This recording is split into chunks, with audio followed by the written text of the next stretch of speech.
उस दिन के बाद से छाया ने महसूस किया कि राजीव के भीतर एक और भिन्न राजीव अवतरित हो आया है।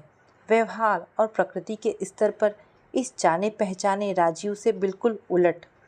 कहाँ उन्मुक्त ठहाकों और लतीफ़ों के शगुफ़े छोड़ता पहले का राजीव, कहाँ मौन और गंभीरता का मुखौटा लगाए यह अंतर्मुखी राजीव। वह देखती है कि राजीव के व्यवहार में शिथिलता घुलती जा रही है। पहले सुबह ऑफिस जाने के पूर्व और शाम को लौटकर आने के बाद उसी एक पल के लिए भी अकेले नहीं छोड़ता था। वही राजीव अब कछुओं की तरह अपने खोल में सिमटा रहता और इस राजीव को मुखर करने के लिए पहल उसे ही करनी पड़ती, जिसके उत्तर में वह सिर्फ हाँ हूँ करता, औपचारिक बना रहता। एक दिन शाम को ऑफिस से लौटकर कॉफ़ी की चुस्कियाँ लेते हुए राजीव पूछ बैठा, सोनू कहाँ है? पड़ोस के चिंटू के संग खेल रहा है। स्कूल से लौट आने के बाद उसे दूध दिया था? हाँ। सुबह उसके टिफ़िन बॉक्स में चॉकलेट रखी थी ना? हाँ। अचानक राजीव की नज़र ड्रेसिंग टेबल के पास वाली कैबिनेट पर चली गई। उसकी त्योरियाँ चढ़ गई और वह चीख पड़ा, यह चाबी वाली डॉल तो सोनू को खेलने के लिए लाया था, इसे अलमारी के भीतर क्यों रख दिया? छाया उसके लहजे पर स्तब्ध रह गई। डॉल को राजीव ने खुद ही अलमारी के भीतर रखा था। सोनू को लेकर मेरी ममता पर इस तरह संदेह क्यों होने लगा है तुम्हें?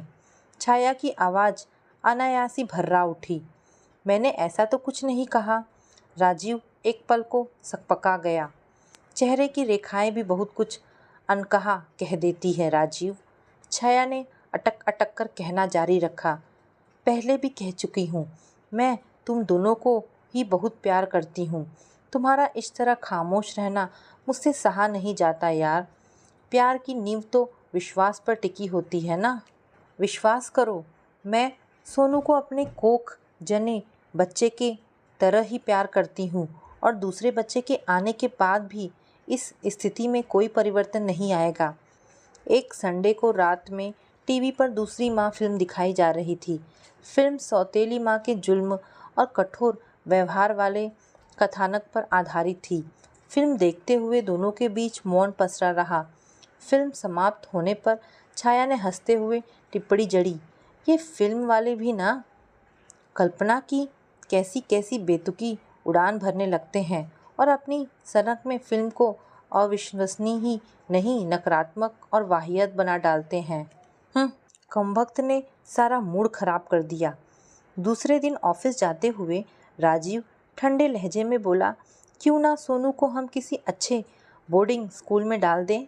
अभी से वहाँ रहेगा तो तौर तरीके सीख सकेगा और तुम्हें भरपूर आराम भी मिल जाएगा। आराम? छाया का चेहरा सफ़ेद पड़ गया। राजीव के चले जाने के बाद वह अशांत हो उठी। काम में मन ही नहीं लग रहा था। मस्तिष्क में विचारों का मंथन चल रहा था। आराम शब्द में राजीव का व्यंग किस ओर था वह खूब समझ रही थी। उफ, क्या करे वह राजीव को दिल की गहराइयों से प्यार करती है। उसके बिना जीने की कल्पना भी असहाय है। सोनू भी अपने गर्भ से जने बच्चे की तरह ही बेहद प्यारा है। अपने प्यार और वात्सल्य का प्रमाण क्या इसी तरह हर वक्त रो रो कर गिड़गिड़ा कर देना होगा उसे? तभी घंटी की आवाज़ से तंद्रा भंग हुई। दरवाज़ा खोला तो सामने मीना खड़ी थी। हाय छाया, कैसी है तू? मीना ने उसे कंधे से पकड़कर कहा। तेरा चेहरा उतरा हुआ क्यों है? राजीव से झगड़ा हुआ क्या? छाया उसके सवाल पर फफक पड़ी और सारी बातें विस्तार से बताती चली गई। राजीव और सोनू के प्रति उत्कट प्रेम, प्रेगनेंसी की बात पर राजीव की असहजता, सोनू को लेकर छाया के व्यवहार पर संदेह। बेशक राजीव खुलकर भले ही ना कहे, पर उसके रूखे हाव भाव से स्पष्ट है कि उसे प्रमाण चाहिए। प्रमाण अपने प्यार का, समर्पण का और अपने वात्सल्य का प्रमाण कहाँ से और कैसे जुटाऊं मीना? क्या नारी की अपनी कोई स्मिता नहीं होती? लोगों को क्यों उन्हें विमाता में सिर्फ कैके ही नज़र आती है? पन्ना नहीं, युवावस्था में ही विधवा हो जाने के बाद ससुराल और पीहर दोनों ही ओर से प्रताड़ित होकर निर्वासन का घुटन भोगती मीना छाया की व्यथा सुनकर तड़प उठी। तेरे इस कदर पागलपन की सीमा तक के समर्पण का क्या प्रतिदान मिला तुझे? संदेह और अजनबीपन की सलीब ही ना, जिस पर हर पल टंगे रहना है। कभी ऐसे ही पागलपन के दौरे से मैं भी गुजर चुकी हूँ रे। लाख प्यार का दम भरे पुरुष, उसके अंदर का मैं कभी नहीं मरता, जो हमेशा अधिकतर की चाहत रखता है। वह प्यार की सांद्रता को क्या समझेगा? तेरी समस्या के बस दो ही हल है। छाया उत्सुक निगाहों से मीना की ओर देख रही थी। पहला तलाक। मीना एक क्षण के मौन के बाद फुसफुसाई, मैं जानती हूँ यह तेरे लिए संभव नहीं, क्योंकि तेरे भीतर गहरे तक ठुसी राजीव के प्रति विक्षिप्त दीवानगी ऐसा नहीं करने देगी तुझे। दूसरा हल जो ज़्यादा सरल है वह है अबॉर्शन, यानी गर्भपात। नहीं, छाया के कंठ से हल्की चीख निकल गई। चीखो नहीं, चिंतन करो। सिर्फ गर्भपात ही राजीव के जहन में भरे शक और अविश्वास के धुंध को काट सकता है, और कोई विकल्प नहीं। मीना मुंह बिचकाती उपेक्षा से हंसी। स्वप्न पुरुष, हा हा हा। मीना के चले जाने के बाद छाया बिस्तर पर निढाल होकर पड़ गई। कलेजा धक धक कर रहा था। क्या राजीव वाकई इतना निष्ठुर हो गया है कि अपने अप्रत्याशित अजूबे व्यवहार से अबॉर्शन की मांग कर रहा है? गर्भ में तीर रहे भ्रूण के निर्माण में उसकी भी तो बराबरी की हिस्सेदारी है कि नहीं? दिन इसी ऊहापोह में बीतते रहे। राजीव का असामान्य व्यवहार उसे टीसता रहता। कुछ दिन बाद एक घटना घट गई। दोपहर का वक्त था। सोनू के स्कूल की छुट्टी थी। वह कमरे में खेल रहा था। छाया पलंग पर लेटी किसी पत्रिका के पन्ने पलट रही थी। पता नहीं कब उसे झपकी आ गई, जो सोनू के चीख के बाद टूटी। चीख किचन से आई थी। वह झटपट उस ओर दौड़ी। सोनू की तर्जनी से खून टपक रहा था। सब्जी काटने वाली छुरी से उंगली कट गई थी। माया को काटो तो खून नहीं। जहन में राजीव का तमतमाया रौद्र रूप छलक उठा। 3 बजे थे। राजीव को लौटने में अभी देर थी। पास के नर्सिंग होम जाकर सोनू की उंगली की मरहम पट्टी कराकर ले आई। जख्म की वजह से सोनू को बुखार आ गया था। ऑफिस से लौटने पर जैसे ही राजीव को पूरे वाकये का पता चला, देर तक चुप बैठा रहा, मानो अपने भीतर उमड़ रहे भीषण क्रोध पर काबू करने का प्रयास कर रहा हो। फिर लंबी उब भरी निश्वास छोड़ता बड़बड़ाया, ऐसा ही होना है, मैं जानता था। विश्वास करो राजीव, यह सब अनजाने में हुआ है, छाया ने गिड़गिड़ाते हुए कहा। अनजाने में? हाँ। राजीव उपेक्षा भरी हंसी हंसा। लाख ममता का दंभ भरो तुम्हारे और सोनू के बीच एक कैकेयी हमेशा मौजूद रहेगी। नहीं राजीव, नहीं, तुम्हें इस तरह मेरी ममता को सलीब पर टांगने का कोई अधिकार नहीं है। वह चीखी तो पड़ी। ममता और वात्सल्य की बात रहने दो, कुछ दिन और बर्दाश्त कर लो इसे, जल्द ही दिल्ली के किसी हॉस्टल में डाल आऊँगा। राजीव के शब्द पिघले हुए शीशे की तरह ही छाया के कानों में टपकते चले गए। दूसरे दिन रविवार का। राजीव ड्रेसिंग टेबल के सामने खड़ा शेव कर रहा था। छाया पास ही पलंग पर बैठी थी।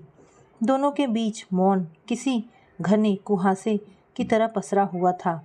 सोनू का बुखार उतर चुका था और उसमें पहले जैसी चपलता आ गई थी। एक खिलौना कार में पतली डोर बांधकर उसे खींचते हुए रूम में चक्कर काट रहा था। खेलते खेलते सोनू रूम से बाहर निकल गया। उसके बाहर पतला गलियारा था और उसके बाद सीढ़ियाँ। सोनू रूम की ओर मुंह करके कदम दर कदम पीछे खिसक रहा था। तभी राजीव का ध्यान उसकी ओर गया तो वह चीख पड़ा, सोनू बेटे, पीछे सीढ़ियाँ हैं, रुक जाओ।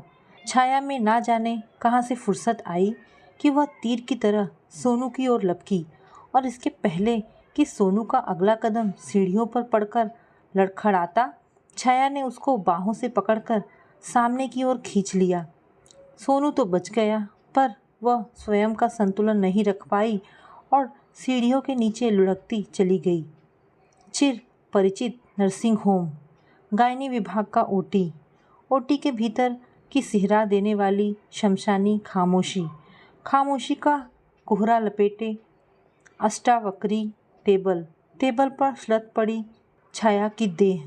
3 घंटे की गहन शल्य क्रिया के बाद उसे रिकवरी रूम में लाया गया। चेकअप के बाद पता चला था कि चोट के कारण पेट में पड़ रहा भ्रूण नष्ट हो गया था और तुरंत ऑपरेशन करके मृत भ्रूण को बाहर निकाल डालना अत्यंत जरूरी था। कैसा लग रहा है अब छाया? थोड़ी देर बाद होश आया तो राजीव की आवाज़ से पलके उसकी ओर उठ गई। आवाज़ के लहजे ने सुखद आश्चर्य से चौंका दिया था। इन दिनों के उपेक्षा भरे कठोर व्यवहार के विपरीत प्यार की मिठास से लबरेज लहजा, बिल्कुल वही और वैसा जो पहली मुलाकात के दौरान सोनू के नर्सिंग होम में रहते हुए करता था। उन्मुक्त और शांत प्यार से सराबोर बिंदास लहजा। इसी लहजे को सुनने के लिए तो तरस रही थी। छाया की नज़रें अपने चारों ओर के परिवेश का मुआयना करने लगी। अरे ये दीवारें, ये वार्ड, ये पेड़ और सारे उपकरण, लाइट, फैन, सब कुछ तो जाना पहचाना है। यानी वह अपने पुराने नर्सिंग में एडमिट है। लेकिन क्यों? अचानक उसे महसूस हुआ कि उसकी कोख एकदम हल्की हो गई है। दोनों हाथ उत्तेजना में नाभि पर आ टिके। ना कोई स्पंदन और ना ही थिरकन। तो क्या वह भय से भरकर चीखना ही चाहती थी कि डॉक्टर विभा आती दिखी। चोट लगने से भ्रूण नष्ट हो गया था। तुरंत अबॉर्शन करना पड़ा। Now you are out of danger. Chhaya सन्न रह गई। हलक से घुटी घुटी सिसकी निकल गई। सन्नाटे की खोल में लिपटी बेआवाज सिसकी। तो यह वजह है राजीव के लहजे और व्यवहार में आए अप्रत्याशित बदलाव की। बदलाव के पीछे प्यार का आलोड़न नहीं बल्कि गर्व का नष्ट हो जाना है। खूब। छाया की सुनी सुनी नजरें पंख फड़फड़ाती राजीव की नज़रों से गुथी तो राजीव अनजाने ही सकपका गया। चलो अच्छा ही हुआ कि अबॉर्शन हो गया। छाया अब तक खुद को संयत कर चुकी थी। तुम्हें प्रमाण चाहिए था ना मेरे वात्सल्य और ममत्व का। भले ही मुखर होकर तुमने नहीं कहा, तुम्हारे भीतर कहीं ना कहीं यह बात ज़रूर थी कि अबॉर्शन हो जाए। अबॉर्शन होने से मेरे भीतर की कैकई का भी अंत हो जाएगा और तुम्हें तो मेरे वात्सल्य को हर पल सलीब पर टांगने की ज़रूरत भी नहीं रह जाएगी। नहीं छाया, नहीं, मैंने ऐसा कभी नहीं चाहा। I love you very much. Rajiv की जबान अनजाने ही हकला गई थी। मैं भी तुम्हें बहुत प्यार करती हूँ राजीव। छाया शांत और गंभीर थी। दरअसल नारी मुक्ति की सारी बातें सिर्फ हवा हवाई है। पुरुष सत्तात्मक समाज में नारी को हमेशा ही झुकना पड़ा है। नारी के लिए प्यार सिर्फ शब्द भर नहीं बल्कि एक समर्पण है, एहसास है। मैं तुम्हें और सोनू दोनों को दिल की गहराइयों से चाहती हूँ। मेरे लिए भविष्य यानी अपना गर्भ महत्वपूर्ण नहीं बल्कि वर्तमान यानी सोनू महत्वपूर्ण है। मेरा अभी भी यही मानना है कि माँ सिर्फ और सिर्फ माँ होती है। उसे विशेषणों के खानों में नहीं बांटा जा सकता। सामने की दीवार में आईना टंगा था। राजीव की नज़रें आईने की ओर ही थी। आईने के भीतर उसका हमशक्ल अवतरित हो आया था। अचानक उसे लगा आईने के भीतर के उसके हमशक्ल का कद सिकुड़ने लगा है और सिकुड़ता ही चला जा रहा है, इंच दर इंच। तो दोस्तों ये कहानी यहाँ पर समाप्त होती है। आशा करती हूँ आपको कहानी पसंद आई हो। अगर आपको कहानी पसंद आई है तो प्लीज़ इसे लाइक एंड शेयर करें। धन्यवाद दोस्तों।